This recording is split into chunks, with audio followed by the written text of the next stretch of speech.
Hi, I'm Colin Stagnito at Space Coast Regional Airport in Titusville, Florida, where we fly the Cockpit 6.2. AOPA keeps flying safe, accessible, and fun by protecting your freedom to fly. We are the most trusted one-stop resource for all things related to general aviation. Become an AOPA pilot today. Thanks to Hartzell for sponsoring this video. Hartzell carbon fiber propellers are stronger, lighter, and faster. AOPA members receive a $1,000 discount. My name is Ron Luck. We're here at our facility in Titusville, Florida. What we build is a experimental aircraft. That's what we've done all our career. What you're looking behind us is the brand new Cockpit 6.2, which is a six-place airplane. It flies with either a 350 horse Lycoming, or in this case, a 650 horsepower Walter turbine. We're a 100% carbon fiber aircraft, so everything you see on the outside of the airplane is molded. The piston airplane is the TIO 540 AE2A, which is a 350 horse, dual turbo, dual intercooled Lycoming engine with a Hartzell propeller on it. It gives that airplane roughly a 1,900 pound useful load, carries 100 gallons of fuel, so we can put full fuel and 6 people in the airplane with some baggage. So at 10,000 feet, this airplane cruises 175 knots at around 21 gallons an hour all day long. With 100 gallons of fuel, we get a 700-mile range with IFR reserves. Initial rate of climb in this airplane, 1,600 feet a minute. It uses maybe 12 to 1,400 feet of runway on takeoff and about the same to land. I like to approach the runway environment at 90 knots. I like to be at 85 knots when I turn final, slow down to 80, and touchdown in this airplane is in the 60s, high 60s knots. Grass, no problem. Unapproved field we're okay with. The only thing you have to do is take the wheel pants off, because obviously mud and stuff pack into the wheel pants. But no, here's the way I look at it. Anywhere you'll take a Cessna 206, I'll take that airplane. The instrument panel is 2 G3X displays with a GTN 650, a Garmin 500 autopilot, and a backup Horizon. So it's a purely electronic panel. In an amateur-built aircraft, one of the wonderful things is you can do anything you want. You can put any panel you want in the airplane. You're not limited to what we do. I'm not getting any smaller, so you have to have bigger airplanes. So we call them human-sized. They're a human-sized airplane, where you can actually fit 6 humans in the airplane and baggage. So we just got done flying the Cockpit 6.2. And the first thing I want to point out is, although this looks like a production aircraft, it's actually experimental. But it is an experimental with a high fit and finish. Getting in and taxiing and flying and landing the airplane, I did not really feel much difference from a certified airplane. So that's a lot of credit for Cockpit for having an airplane that feels so solid. One of my regular flyers is a Beechcraft Bonanza A36. And so I kind of had to compare the Beechcraft Bonanza with the Cockpit 6.2. The Bonanza has 300 horsepower, this has 350 horsepower. They have a similar cruising speed of about 172 knots. And so I was really curious to see how this would fly in comparison. And the reality is, it was pretty darn close. You know, the Bonanza's been around a long time. It certainly has been polished over the years, but there's a pretty good amount of polish and fit and fitness in this aircraft as well. A really nice Garmin avionics package here. No analog gauges to be found, so I really enjoyed that. I love glass panel. There's also great luggage capacity, or just basically great capacity in this aircraft, better than the Bonanza. So which would I fly, a Bonanza or this? Well, this definitely has the fun factor. Personally, I love high-wing airplanes. You know, they provide great shade, and boy, it's really sunny out today, so I've always personally loved that. But what's really great about this aircraft is you can do anything you want to it. It's experimental. It's up to you in terms of paint, in terms of interior, in terms of avionics, in terms of so many other things that you can adjust.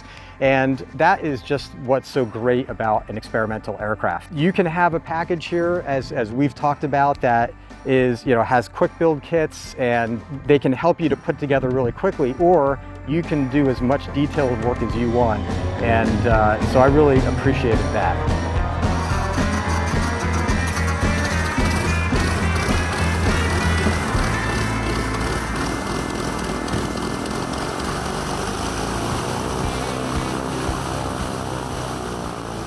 Everything looks good. Normal, normal, normal.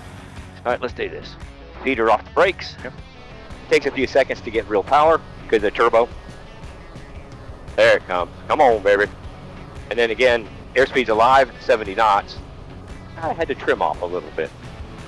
So it doesn't use a whole lot of runway. Yeah, no, it came out really nice. We had a really nice climb out. It was just 2 of us, but it's an 80-ish degree day here, and the climb out was well in excess of 1,000 feet per minute, and even several thousand feet above, we were still climbing out at 500 or 600 feet per minute. So it has really nice climb out. So what I'll do is we're doing what, about 85 knots now. Right. So again, I like to accelerate. We're going to start accelerating a little bit, and then Yeah, how does the engine like the heat? I mean, will the CHT start to go up pretty quickly? well, let's do this. Let's leave it full power, and that'll answer your question, won't it? Yeah. I see the temperature building. You see it. That's right. So climb out 475 is max CHT. Well, you know Right. they want you to keep it below 435 at cruise. So we're what, 390 on the hot one? Yeah. Yep. Oil temperature, we want to see no more than 235. Yeah, it all looks good. I mean, And we're climbing slow right now. and the Bonanza would be cruising past 400 on the cylinder head temperatures right Yeah. now. And you wouldn't climb at 100. You probably climb. I like to climb fast. Well, if I was at 100, it would be screaming at me. But you know, we climb at 125. I was just showing you. So this is nice, yeah. And yeah, so that was basically a 500 feet per minute climb out. You can fly if you want. Yeah, sure. It's really hard to fly. You can tell. Rudder pedals were maybe a little heavy on taxiing and on takeoff, but the ailerons were really sweet, and the elevator was nicely harmonized with everything else. Yeah, it's a little bit of back pressure needed here. Oh. But that's indicative of a stable airplane. Yeah. So you only have trim on the. Yeah. Okay, you don't have a manual trim. Okay, no, it's okay. I was just curious. What do you think, buddy? I think it's good. Yeah, no, I like it. I mean, it's It's not as heavy on the aileron as you thought it would be. It's heavier than your Bonanza. the aileron. Yeah, the ailerons are actually, I think, the lightest of the different axes that I'm feeling. It. You know, we're cruising at 166, so of course elevator is going to be kind of heavy as I'm doing a turn this fast. When we get in the pattern, you'll see it's Yeah. different. And then And the ailerons are even lighter. yeah, and the rudders. Yeah, I mean the rudders feel very solid to me. But do they need to be more? I don't know. Yeah, I think it feels well coordinated to me.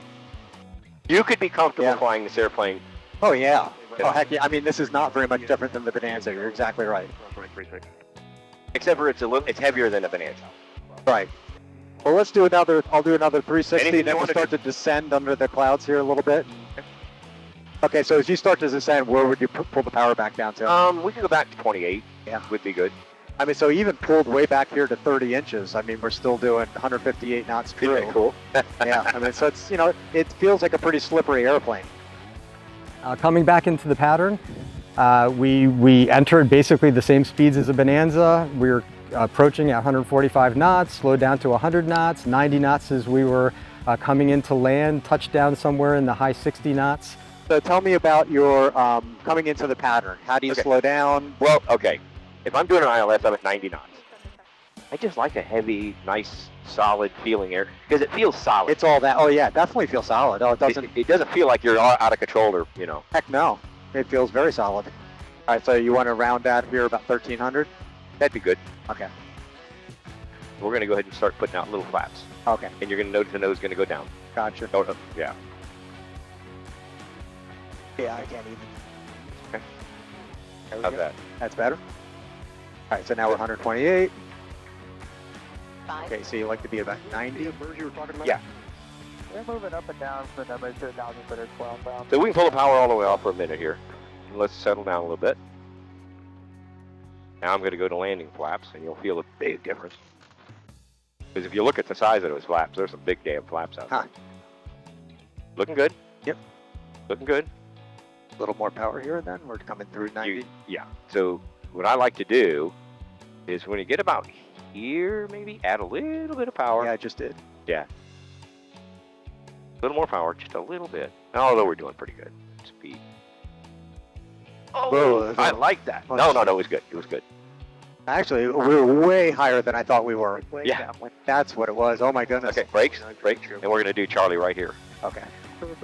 Hey, what did you think? Oh, that was fantastic. Actually, other than the fact that the sight picture was wrong, that I was higher than I thought I was going to be, that was an easy approach. But the landing was Oh, yeah, I rocked it on, but the gear took it, no that's problem. my point. Yeah. Because you know what? That's a good demonstration.